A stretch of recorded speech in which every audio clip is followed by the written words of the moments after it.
By late 1944, the air war over Europe had changed completely.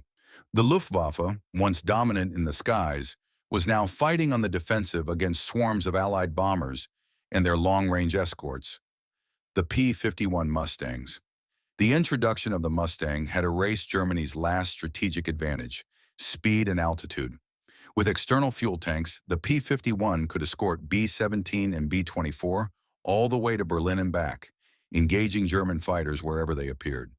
The Luftwaffe's best pilots were being forced into desperate tactics to survive. Among those pilots flying for the Reich Defense Command were the veterans of Jagdgeschwader 26 and Jagdgeschwader 54. Groups equipped primarily with Focke-Wulf FWW-190S and Messerschmitt Bf-109Gs. Their mission was to intercept the American bomber streams at high altitude, destroy as many as possible, and retreat before the Mustangs could close in. But by autumn, even that had become nearly impossible. The P-51 was faster in level flight, climbed better, and could maintain energy longer in a turn. German engineers had pushed the FW-190D-9 Dora and Bf-109K-4 variants to their limits. They were powerful but fragile, with engines overstressed by emergency boost systems like NW-50, a methanol water injection that temporarily increased power at the cost of reliability. Pilots were told never to exceed 2 minutes of use. In reality, combat often demanded more. When a swarm of P-51s appeared above, survival depended on nerve, precision, and sometimes an understanding of aerodynamics that went beyond the manuals.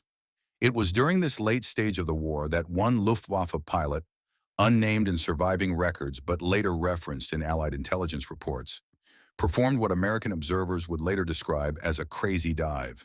The maneuver defied both the aircraft's design limits and accepted tactical doctrine. It was born not out of recklessness, but from a precise understanding of how the FW-190 handled near transonic speeds.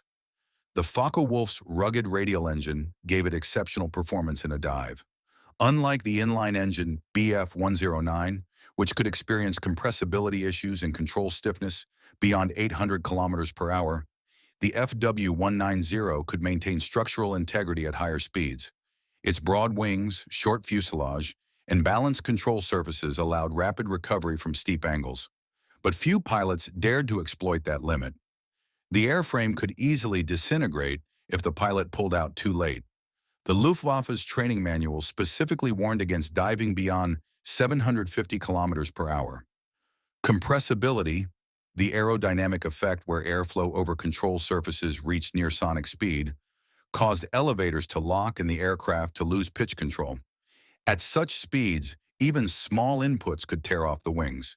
Yet in November 1944, over the Ruhr Valley, one pilot deliberately exceeded those limits in combat.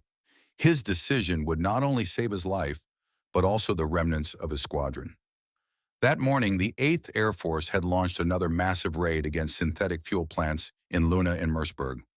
More than 1,200 bombers, escorted by over 700 P-51s, filled the sky. German radar stations near Osnabrück detected the formation at 9:15 a.m., prompting an emergency scramble from multiple Luftwaffe bases. Among them were 12 FW-190D-9s from a group of JG-26. Their task, climb to 8,000 meters and intercept the bombers before the Mustangs arrived. But the timing failed. As the Doras approached the bomber stream, American escorts were already in position, high, fast, and waiting. Within minutes, the German formation was under attack. The P-51s came in from above and behind, exploiting their altitude advantage. The Luftwaffe pilots broke formation and began defensive maneuvers, diving through contrails and bursts of flak. It was a scene of chaos, tracers, vapor trails, and scattered fighters plummeting through the sky. It was here that the crazy dive began. The German pilot, realizing his aircraft was being targeted by 3 Mustangs, nosed down sharply into a near-vertical descent from 7,500 meters. His airspeed indicator passed 750 kilometers per hour, then 800. Other pilots would later report seeing his aircraft disappear like a stone. It seemed suicidal. At those speeds, the FW-190's control stick became almost immovable. But the pilot was using the aircraft's structural limits deliberately, counting on aerodynamic compression to stabilize the plane and make it harder for the Mustangs to follow. The pursuing P-51s followed briefly, but their laminar flow wings, while excellent for speed and efficiency, created a dangerous stability issue in extreme dives. Past 850 kilometers per hour, the Mustang's elevators lost authority. Many Allied pilots had been warned of this in training.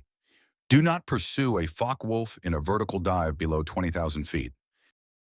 The incident over the Ruhr spread quickly through the Luftwaffe's shrinking fighter community. Pilots at airfields from Rhine to Gütersloh discussed the dive as if it were legend. A maneuver so dangerous it was almost a myth. Yet the story had a technical foundation. The FW-190D-9, powered by the Junkers Jumo 213A engine, had an aerodynamically clean airframe capable of descending at nearly 900 kilometers per hour without structural failure. It was one of the few piston engine fighters that could approach transonic airflow over its wings and survive the recovery. German engineers at Focke-Wulf had anticipated such stresses during design. The Dora's wings were thicker at the root, giving them strength in steep dives. The elevator and rudder were equipped with mass balances that reduced flutter at high speed. But what the manuals didn't emphasize was how these design traits could be exploited in combat. In the hands of an experienced pilot, the FW-190D could temporarily exceed the Mustang's terminal dive speed, which was around 880 kilometers per hour before loss of control. The pilot who performed the dive had likely understood this. Post-war Allied analysis of Luftwaffe combat reports mentioned several incidents of German fighters diving beyond control limits to evade pursuit.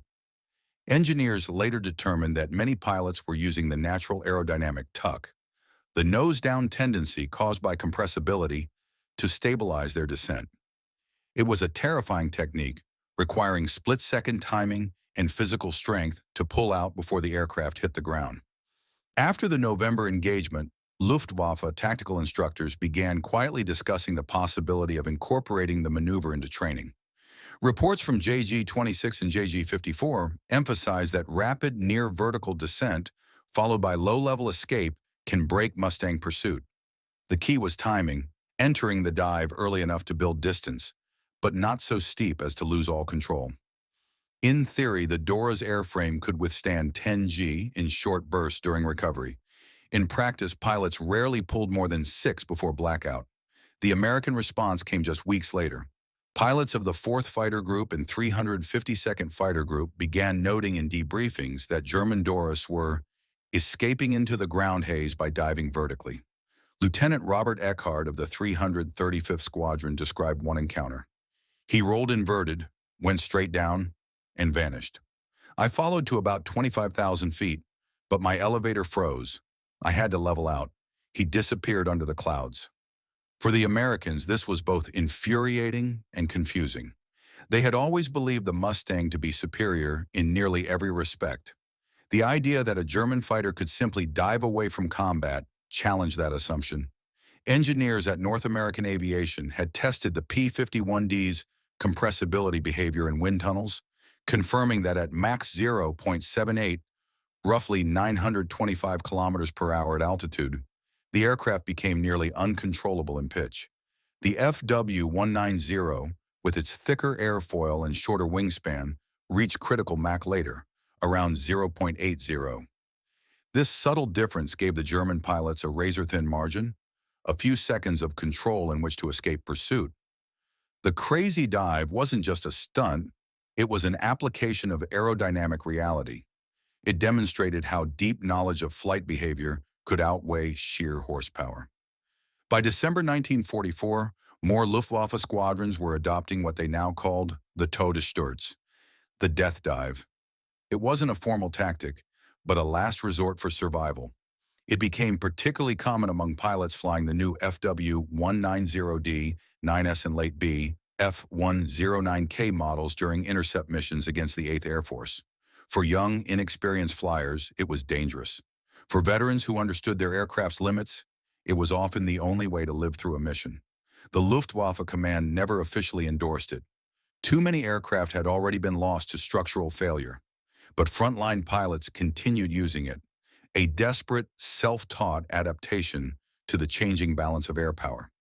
In the chaos of 1945, when most German airfields were under constant attack, survival increasingly depended on individual judgment rather than doctrine. The dive trick was, in essence, a symptom of a larger shift. Germany's once organized air strategy had devolved into improvisation. Engineering brilliance had been replaced by battlefield instinct. And yet, even as the Reich crumbled, these last tactical innovations revealed something remarkable, that within the wreckage of defeat, ingenuity still found a way to fight back. In early 1945, the Western Front skies had become a battlefield of attrition. The Allies controlled the air by numbers, not by performance alone. Every day, hundreds of B-17 and B-24s crossed into German airspace with escort corridors filled with Mustangs and Thunderbolts. The Luftwaffe, by contrast, could rarely field more than a few dozen operational fighters at a time. The once proud Jagdwaffe had been reduced to a patchwork of depleted Gruppen, short on fuel, spare parts, and even oxygen for high-altitude missions. It was under these desperate conditions that the crazy dive became more than a rumor. Engineers and pilots began documenting it as a phenomenon worth studying.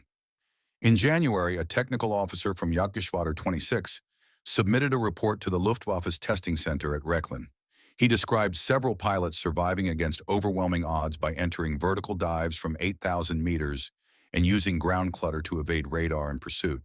The report concluded that the Dora 9's dive characteristics are superior to those of all Allied piston engine aircraft tested.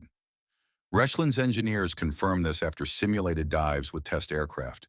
They noted that the FW-190D's Jumo 213A engine maintained oil pressure and cylinder temperature more consistently under negative G-forces than the Daimler-Benz engines of the Bf-109. This made it uniquely suited for prolonged descents. Moreover, the Dora's broad tailplane provided pitch stability that countered compressibility effects at high speed. When airflow over the elevator neared Mach 0.8, the stabilizer acted like an aerodynamic brake, preventing total loss of control. American intelligence learned of these findings after the war when captured Luftwaffe documents were analyzed at Wright Field. U.S. engineers were surprised to find that German aerodynamicists had mapped out compressibility long before Allied aircraft encountered it in combat. The difference was in application. While American doctrine emphasized maintaining energy and altitude, the Germans, running out of options, weaponized the dive itself. Frontline pilots refined it further. Instead of pulling out abruptly, some began using low-level terrain following to mask their escape. They would dive to 200 meters, level out, and fly beneath radar and cloud cover, forcing their pursuers to climb back up or risk crashing. It was effective precisely because the FW-190's airframe could handle the structural stress that would have destroyed other fighters. By February 1945, reconnaissance units began reporting increased German activity at treetop height. P-51 pilots chasing Doris down from altitude found themselves over the Rhineland, struggling to hold control while the German aircraft darted through valleys in industrial smoke. One American after-action report described it succinctly. They disappear into the terrain. You can't follow without dying. The Luftwaffe didn't officially document individual victories resulting from these dives. By this stage of the war, record-keeping had collapsed. But intercept reports suggest that several bomber formations survived partial attacks simply because German fighters escaped pursuit using this maneuver. It was a paradoxical success, a defensive tactic that allowed pilots to fight another day rather than die in hopeless engagements. Meanwhile, the Mustang pilots began developing countermeasures. They learned to hold altitude and use radio coordination to track escaping Doras rather than pursuing directly. The P-51's long-range radios allowed American pilots to vector reinforcements to cut off low-level escapees. Still, many Doras managed to slip away. As one pilot from the 357th Fighter Group admitted, "You could dive after them, but you wouldn't come back up the same way." The psychological effect on both sides was significant. For the Germans, it restored a small sense of control, a single maneuver that could defy the overwhelming American advantage. For the Americans, It was a reminder that even a beaten enemy could still surprise them with ingenuity born from desperation. The crazy dive soon became part of the Luftwaffe's oral tradition, a symbol of the fighter pilot's will to adapt when all else failed. Though never formally recognized in tactical manuals, it reflected the same principle that had driven German aviation since the 1930s, that design and instinct could sometimes achieve what numbers could not. By March 1945, the Western Allies were across the Rhine, and German airfields were falling one by one. The Luftwaffe existed mostly in name, yet paradoxically, it was during this collapse that some of its most fascinating aeronautical improvisations appeared. Among them was the refined version of the high-speed dive that had begun months earlier as a desperate survival tactic. As the Allies advanced, many German fighter units were pushed into makeshift airstrips cut from farmland or highways. The rough surfaces made takeoffs and landings dangerous, forcing pilots to fly low-level missions immediately after takeoff, using terrain as cover. These conditions naturally encouraged further experimentation with dives and energy management. Pilots began timing their attacks around the physics of their aircraft rather than doctrine. The Focke-Wulf FW-190D-9 became the centerpiece of this adaptation. Designed initially to counter high-altitude threats like the P-51 and the P-47, it was fast, rugged, and capable of surviving stress loads beyond what its designers had expected.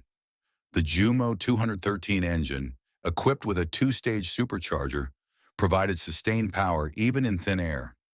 But what made the door uniquely dangerous was how quickly it could recover from a dive. The elevator control, though heavy at high speeds, never completely locked as it did on the P-51. In one recorded engagement over the Weser River Valley in March, 6 Doras from JG-2 encountered a formation of Mustangs flying cover for bombers retreating from central Germany. The Germans were outnumbered 2-1. The leader ordered a head-on pass, then rolled inverted and dove nearly straight down toward the valley floor. The Mustangs followed but quickly began to lose control authority. One broke off entirely. Another began to shake violently as compressibility effects hit. The Doras, by contrast, maintained smoother descent, leveled at treetop height, and used the terrain to escape westward. When American intelligence later analyzed these engagements, they noted a consistent pattern. The FW-190D's aerodynamic design allowed it to exceed Mach 0.80 in dives, whereas the P-51 became unstable beyond Mach 0.78. The difference seemed small, only a few hundredths of Mach, but in practical terms, it was the difference between survival and death. German engineers had unknowingly created one of the first piston-engine fighters capable of sustained near-transonic flight without structural failure. At Rechlin and Focke-Wulf's test facilities, remaining engineers examined combat reports and began formalizing the data. One surviving test memorandum from early 1945 described how pilots could use partial elevator trim adjustments to counter the stiffening controls during compressibility. This technique allowed recovery at slightly lower altitudes, reducing the risk of impact. In essence, the Luftwaffe was reverse engineering its own field tactics into science. The Americans, too, were taking notes. After the war, captured German data on high-speed dives directly influenced post-war jet development. Engineers at Wright Field studying these reports found they aligned closely with U.S. Air Force research into the Mach tuck problem, the same aerodynamic phenomenon that plagued early jet prototypes like the P-80 and the British Meteor. But during those final months of combat, the German pilots weren't thinking about aerodynamics or post-war technology. For them, each dive was a gamble. Many aircraft disintegrated mid-descent due to overstressed control surfaces or fluttering elevators. Some pilots blacked out from the G-forces and never pulled out in time. The Luftwaffe called these final compressibility losses, a grim euphemism for the price of desperation. Still, the maneuver persisted. When interviewed after the war, several Allied pilots confirmed seeing Doris vanish straight down in a way no Mustang pilot would dare attempt. One even admitted admiration for the Germans' nerve. They knew they were beaten, but they still fought with the air itself. The crazy dive was now more than an isolated trick. It was a tactical philosophy, using physics as a weapon when firepower and numbers were gone. And in the shattered skies of 1945, that idea alone kept a handful of Luftwaffe pilots alive long enough to see the war's end. By April 1945, Germany was collapsing from every direction. Allied troops were crossing the Elbe, Soviet armies were closing on Berlin, and the Luftwaffe was reduced to small, scattered groups of aircraft fighting isolated, almost meaningless battles. Yet among these fragments, air combat still continued. Brief, violent, and increasingly personal. The sky was no longer a battlefield of strategy. It was a test of instinct and mechanical survival. For the few FW190D-9 and BF109K-4 pilots still operating, every sortie carried a grim calculation. Most of them knew that their missions would not change the outcome of the war. What mattered now was endurance, staying alive long enough to land another day. And that was where the dive escape reached its peak use. Reports from Jagerschwader 26, JG2 and JG301 describe nearly identical engagements. German fighters would take off under constant attack from strafing Mustangs, climb just high enough to intercept a bomber group, and then, the moment P-51s appeared, dive through cloud cover at full throttle. What began as an evasive reaction had become a planned sequence: intercept, disrupt, and disengage. For engineers studying post-war combat logs, this transformation was striking. The Luftwaffe had, perhaps unknowingly, created one of the first examples of energy management tactics: the deliberate use of altitude and speed as interchangeable forms of advantage. In the early war years, pilots were trained for turning dogfights. By 1945, they were using kinetic energy as a survival tool, exploiting their aircraft's natural tendencies rather than fighting against them. One engagement over Kassel illustrated this perfectly. A flight of 4 Doras, led by a pilot from JG301, intercepted a group of B-17s returning from bombing Dresden. Before they could fire, 6 P-51Ds appeared high above. The German leader immediately rolled inverted and went into a steep dive, the others following in sequence. Their airspeed climbed rapidly: 700, 750, 800 kilometers per hour. The Mustangs followed, but soon began to lose control precision. The Doras leveled out at low altitude and vanished into scattered cloud layers. Post-war evaluations by Allied investigators estimated that the German pilots had reached Mach 0.82 before recovery, a remarkable figure for a piston-engine aircraft. At such speeds, the force on the airframe exceeded design limits by nearly 30%. But the FW-190's thick wing spars and robust fuselage structure absorbed the load. The pilots had risked everything, yet every one of them returned to base. The phenomenon of compressibility, once a theoretical hazard in aerodynamic textbooks, had become a tactical reality. Pilots described the sensation vividly: the control stick freezing solid, the nose pitching down on its own, and the entire aircraft vibrating as if struck by shock waves. To survive, they had to anticipate the moment when the airflow changed, pulling out milliseconds before the controls stiffened completely. This understanding came not from engineering briefings, but from raw experience. By 1945, Luftwaffe pilot training had been cut from 200 flight hours to barely 110. The men learning to fly Doris and 109s were often teenagers, taught by surviving veterans who passed down their techniques informally. Among those teachings was the mantra that had spread from JG 26 months earlier: if the Mustang is on your tail, dive and trust the Dora. The tactic was so effective that even some Allied pilots adopted similar methods when fighting German jets.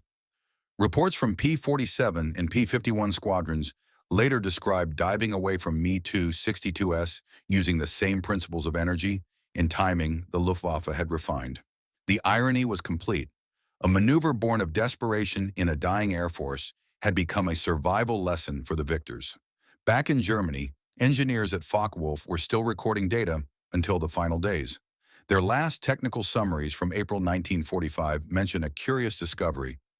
The Dora's dive limit was not structural, but human.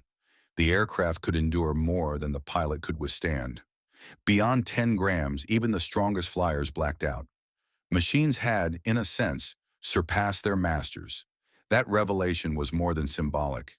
It reflected the transformation of aerial combat itself. Technology had reached a point where human reflexes could no longer keep pace with the physics of flight. The crazy dive was not just a story of daring, it was a glimpse into the threshold between propeller and jet, the point where the next era of aviation was waiting. The last month of the war saw the Luftwaffe fighting in fragments, isolated squadrons operating without central command, relying on personal initiative and local orders. Airfields were bombed daily, fuel supplies nearly gone, and maintenance crews worked with salvage parts. In that environment, every technical detail mattered, and the dive escape turned from legend to procedure among those still flying the FW-190D-9. By April 1945, pilots had turned the maneuver into a refined art. They learned how far they could push the Jumo 213 engine before the propeller reached over-revving speeds. The MW-50 boost was engaged not for attack, but to maintain engine response at the start of the dive. Those who survived multiple engagements memorized their altimeter readings with precision. They knew at which altitude they had to begin leveling out or die instantly. The FW-190's rugged construction continued to prove itself. Tests performed after the war by Allied engineers at Wright Field found that the airframe could withstand 11.2 G in momentary load before failure, an extraordinary number for a piston engine fighter. The wings flexed, but they did not snap. The Mustang, built for efficiency and range, had lighter spars and thinner skin, ideal for fuel capacity and speed, but not for such punishment. The German engineers, who had prioritized structural resilience for dive bombing early in the war, had unintentionally given their late fighters a hidden edge in survival. There was a deep irony in that. The same design philosophy that made early FW-190A models perfect for low-altitude ground attack now saved their successors in aerial combat. The Dora could behave like a falling shell and still recover. For pilots of JG-2 and JG-26, this meant that even in hopeless situations, there was a margin, a sliver of possibility that skill could overcome odds. In one of the final recorded missions near Hanover, 2 FW-190Ds were jumped by 6 P-51s while climbing to intercept a bomber formation. Outnumbered and low on fuel, the pair entered a synchronized dive toward the countryside below. Eyewitnesses on the ground reported hearing the sound of the aircraft's engines howling like artillery shells. One Mustang attempted to follow and was later found crashed, its wings sheared off from structural stress. The Doras reappeared minutes later, low and fast, crossing the tree line toward their airfield. Post-war interviews with Allied pilots confirmed the tactic's effectiveness. Many Mustang pilots admitted that chasing a Focke-Wulf into a dive was suicidal. In the heat of combat, however, the instinct to follow was powerful. The airspeed indicator would climb, the stick would stiffen, and by the time they realized they were beyond safe limits, it was too late to pull out. The Germans had discovered a maneuver that used the enemy's confidence against him. By this point, however, Germany's fuel situation had become catastrophic. The vast majority of fighter operations were flown on synthetic substitutes that reduced performance and increased engine wear. Many Doras flew with only partial ammunition loads to save weight. Still, even under these restrictions, the dive tactic continued to appear in operational reports. It required no fuel advantage, no formation discipline, only altitude and timing. The few remaining test engineers who were still alive in April 1945 noted this trend in internal memos. One surviving document from the Focke-Wulf facility at Bad Eilsen states simply, "Vertical descent remains the only reliable defensive maneuver against Mustang pursuit." It was as close to an official recognition as the tactic ever received. Allied air intelligence also noted it. After examining crash sites, they found that many destroyed FW-190Ds had broken wings consistent with extreme dives, often with engines intact and propellers still under power. These pilots had pushed their aircraft beyond recovery. Yet others survived, proving that, with the right control input and timing, the limits could be mastered. In the last weeks of the war, German aircraft designers began transferring their understanding of high-speed dives into jet testing. The Me-262, Germany's first operational jet, had already revealed new aerodynamic challenges, including violent nose tuck and compressibility. Engineers who had studied the crazy dive saw in it the foundation for the next generation of flight physics. Their data, though gathered in desperation, would become the groundwork for post-war transonic research on both sides of the Atlantic. In that sense, the maneuver's legacy extended far beyond the dying Reich. What began as an act of survival under pursuit became a bridge to a new scientific era. The pilots who risked their lives diving through compressibility unknowingly mapped the boundaries that engineers would later formalize in laboratories and wind tunnels. As April turned into May 1945, the air over Germany grew strangely quiet. The Allied air forces had achieved total dominance. Most remaining Luftwaffe bases were surrounded or captured, and only isolated pockets of resistance continued to launch sorties. Yet even as the war entered its final days, the last German fighter units were still flying. Their missions had lost all strategic value. They were no longer protecting targets or attacking formations. They were fighting for survival, for discipline, and for the preservation of skill in the face of inevitable defeat. One of those remaining units was Jagdgeschwader 26 Schlageter, stationed briefly at Flensburg in northern Germany. The group had transitioned almost entirely to F1U190D9s, though few of the aircraft were in perfect condition. They were operating with limited fuel, scavenged ammunition, and pilots drawn from training schools that no longer existed. Yet within this desperate context, the same crazy dive that had first appeared months earlier was still saving lives. On April 25th, an American fighter sweep over northern Germany encountered several Doras flying near Hamburg. The Mustangs, part of the 354th Fighter Group, outnumbered the Germans 4-1. The Doras climbed sharply, attempting to gain altitude, but were intercepted before they could reach 7,000 meters. The German leader immediately rolled into a near-vertical dive, a maneuver his wingmen followed without hesitation. The Mustangs gave chase, accelerating past 800 kilometers per hour before one pilot reported severe control vibration in aborted pursuit. Two others lost visual contact as the Germans vanished into the mist over the Elbe. Aerial reconnaissance later found no wreckage. The German aircraft had escaped, landing at a small emergency strip outside Lübeck. Even in the final week of the war, the physics that had once favored the Luftwaffe's best engineers still gave a handful of pilots a fighting chance. From a technical standpoint, the maneuver was nearing perfection. The Dora's wing structure, though never designed for such punishment, absorbed the immense loads of rapid deceleration. Engineers had overbuilt the design out of caution, giving it a safety margin that became crucial in these dives. Post-war testing revealed that the FW-190's thick spar and short-span wing reduced torsional stress compared to the P-51's long, thin airfoil. The Mustang's aerodynamic efficiency came at the cost of strength. The Dora's brute resilience turned out to be an unexpected advantage. Allied engineers who examined captured aircraft after the surrender at Flensburg noted that several Doras had stress cracks along the wing roots, evidence of extreme dives. One British report from Farnborough stated, German pilots appear to have repeatedly exceeded permissible airspeed limits, structural failure imminent in many cases. Yet the fact that those planes had returned at all proved the concept's viability. In these final missions, survival was no longer a matter of tactics, but of instinct and mechanical understanding. Pilots often flew alone, relying entirely on their feel for the aircraft. Radio discipline had disintegrated. Command centers were in ruins. To escape from a Mustang squadron now meant combining precision, courage, and the willingness to use the airframe as both shield and weapon. A small number of these survivors later told their stories during captivity. Allied interrogations of Luftwaffe pilots held at Oberursel and later at Farnborough revealed a consistent theme.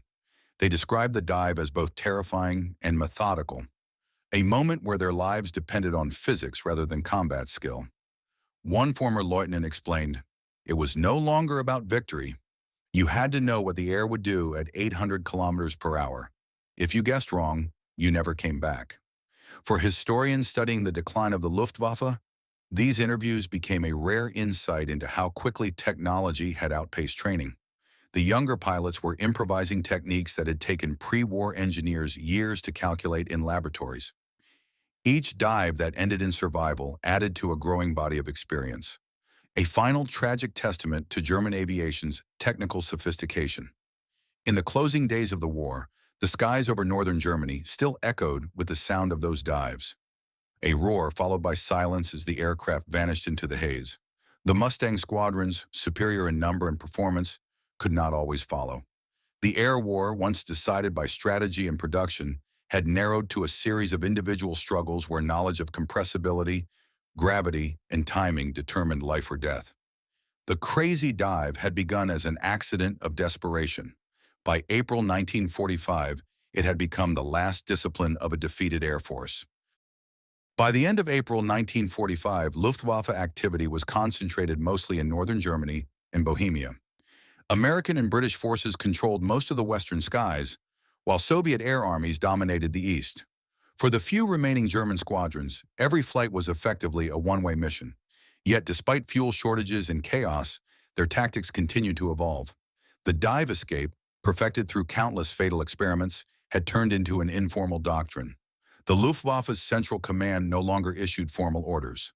Local airfield commanders operated autonomously, deploying whichever aircraft could still fly. Mechanics often cannibalized parts from wrecked Doras or Bf-109Ks to keep a few machines operational. Under such conditions, complex tactics were impossible. What remained was instinct, geometry, and trust in machinery. Pilots learned to treat their aircraft's structure as their only ally, and the vertical dive became their final defensive move. On April 30th, 1945, the same day Berlin fell silent, a formation of 9 FW-190D9s from Jagdgeschwader, two encountered a group of Mustangs south of Kiel. The Germans were escorting retreating ground troops when the Americans attacked from 9,000 meters. The Doras scattered, diving through thin clouds and coastal haze. One section of 4 aircraft entered a synchronized near-vertical descent, engines screaming at full throttle. The Mustangs followed, but the leader of the U.S. flight, Captain Richard Willard, later wrote, "The Focke-Wulfs went straight down. I followed for 5 seconds, then pulled out at 700 kilometers per hour indicated, controls almost frozen. Couldn't follow any further. Ground observers reported sonic-like shockwaves as the Doras cut through the sky. None were lost. Their pilots landed near Flensburg, engines smoking from overspeeding. It was one of the last successful Luftwaffe engagements of the war, and it ended not in victory, but survival. Technical reports later confirmed that at least 2 of those aircraft had exceeded 880 kilometers per hour during descent, close to Mach 0.81. The airframes showed signs of extreme stress, but they had held together. This was the practical limit of piston engine flight. Beyond that, the airflow around the propeller and control surfaces became chaotic, a boundary soon to be surpassed only by jets. For the Mustang, such speeds were unreachable without risking destruction. Pilots had been explicitly warned against following German fighters below 20,000 feet in dives. The aircraft's laminar flow wings, optimized for cruise performance, generated dangerous nose-down forces near compressibility. Many American pilots learned this the hard way. Control lockups had caused several accidents during pursuit. Engineers called it Mach Tuck, a new and poorly understood enemy that could kill as quickly as enemy fire. In the post-war period, Allied engineers realized how much these last German flights had contributed to understanding high-speed aerodynamics. Though unintentional, the Luftwaffe's desperate experiments had produced valuable data. Each surviving Dora, or 109K recovered by the Allies, carried physical evidence: warped rivets, bent spars, and compressed skin panels. Proof of stresses no other piston fighter had endured. One captured FW-190D was tested at Farnborough in June 1945 under controlled conditions. During a shallow dive, it reached 885 kilometers per hour true airspeed before buffeting forced recovery. The aircraft remained intact. The British engineers concluded that German fighters were operating at or beyond the aerodynamic limits of piston aircraft. Historians would later describe these moments as the transition between eras. The crazy dive, once an improvised survival move, had unknowingly become the prototype for high-speed flight studies. In it lay the first real exploration of compressibility, Mach limits, and control lock, problems that would define the coming age of jet and rocket aircraft. But for the pilots who performed it, there was no sense of discovery. They were not scientists, but survivors. Their dives were not calculated research, but reactions to death chasing them from above. In the final days of the war, those who dove deepest were not seeking victory. They were racing gravity itself, trusting steel, airflow, and the unknown. When Germany finally surrendered in May 1945, the skies fell silent. What had once been the most advanced air force in the world ceased to exist overnight. Allied investigators entered abandoned airfields scattered across northern Germany, where dozens of damaged FW-190D9 and BF-109K4S lay abandoned. Many bore evidence of dives so extreme that they had nearly destroyed themselves. Cracked wing roots, buckled control surfaces, overstressed engine mounts. Each airframe told the same story, machines pushed to the very limit of what human pilots could endure. The Allies immediately began cataloging what they found. Teams from the Royal Aircraft Establishment at Farnborough and the U.S. Air Technical Intelligence Units collected German reports, flight manuals, and fragments of testing data from Focke-Wulf and Messerschmitt facilities. Among these were incomplete memos referencing Abwärtstauchverfahren, or downward escape procedures. Though short and cryptic, they aligned perfectly with Allied combat reports that mentioned German fighters diving to safety. At first, Allied engineers thought the claims exaggerated, but wind tunnel and flight testing soon confirmed them.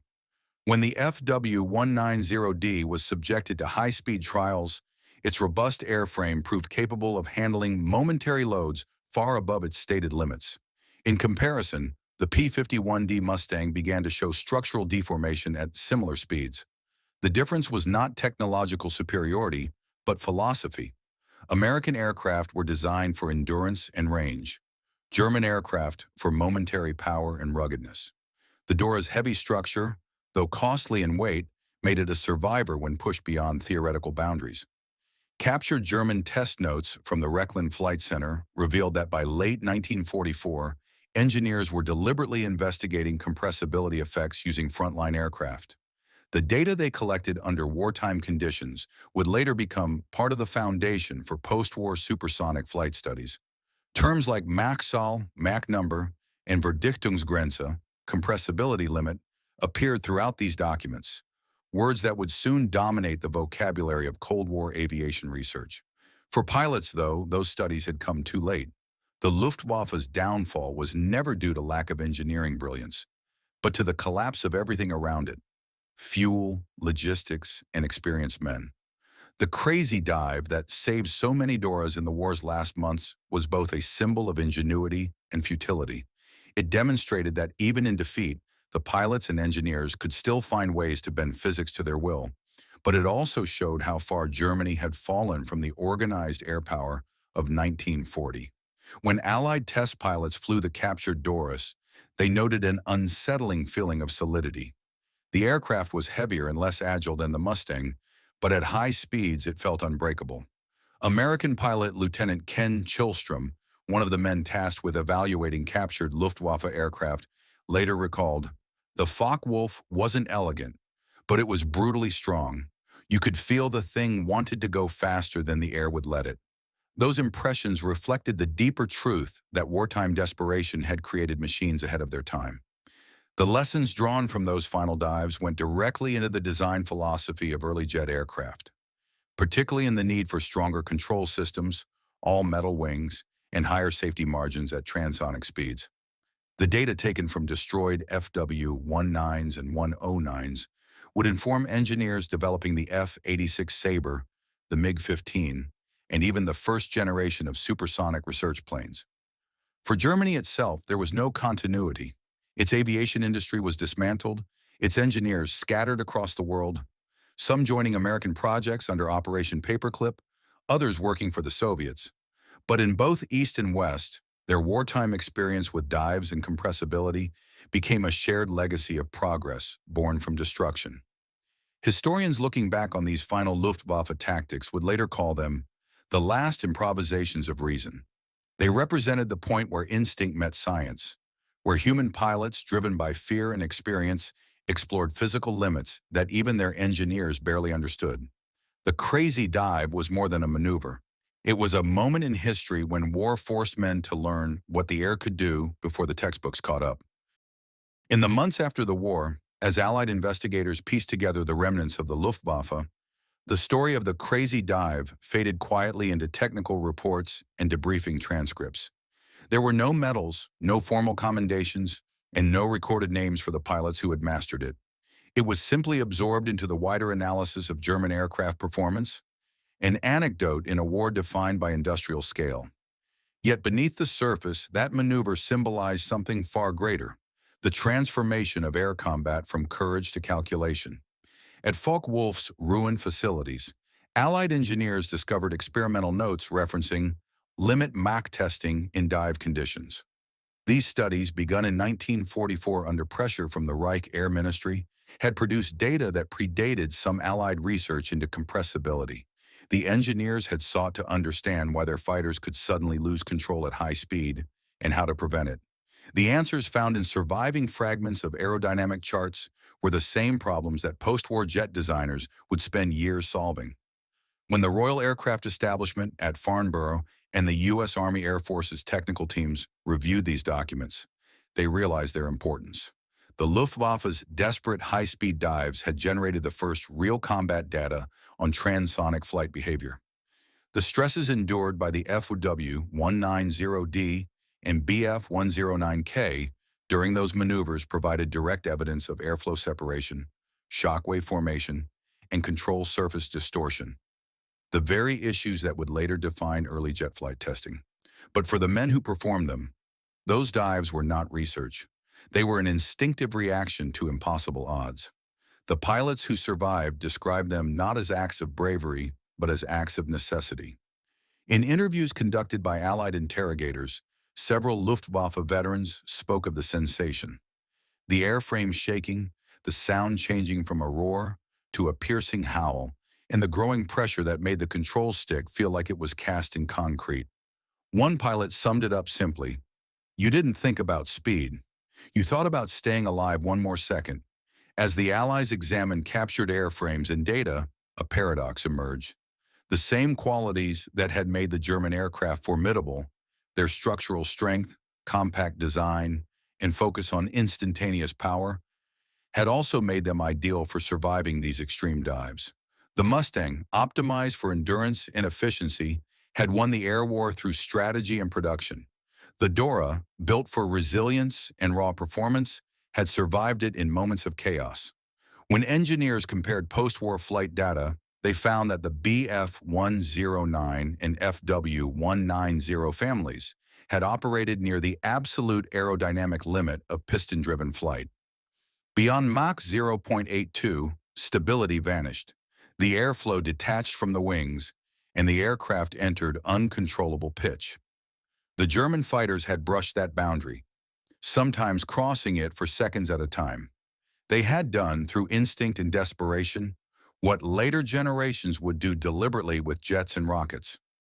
In the years that followed, much of the knowledge gathered from these experiments flowed into new designs. The lessons of compressibility shaped the F-86 Saber's swept wings. The Me-262's data influenced early transonic testing in the United States, and even the Soviet MiG program benefited from the aerodynamic theories first explored by wartime German engineers. The crazy dive, born as a last resort in combat, became a quiet chapter in the history of high-speed flight. For the pilots, there was no glory. The Luftwaffe's veterans returned, those who lived, to a destroyed nation in silence. Their stories remained hidden in archives for decades, buried among reports and flight evaluations. But historians who later reconstructed these accounts recognized their meaning. These men, through their dives, had tested the limits of the possible, not for science, but for survival. In the vast history of World War II aviation, the crazy dive stands as a small, almost forgotten fragment. Yet it captures something essential about the air war's final months. It was the moment when engineering met desperation, when technology was pushed not by design, but by human instinct. It showed that even at the edge of defeat, understanding the air, its speed, its pressure, its danger, could still save lives. The Luftwaffe lost the war. Its aircraft were dismantled, its factories leveled, its pilots scattered. But in that one act, a vertical descent into near supersonic air, It left behind an unintentional gift to the future of flight, proof that beyond fear, beyond ideology, and beyond defeat, knowledge still endures. If you enjoyed this video, don't forget to like, comment, and subscribe for more World War II stories.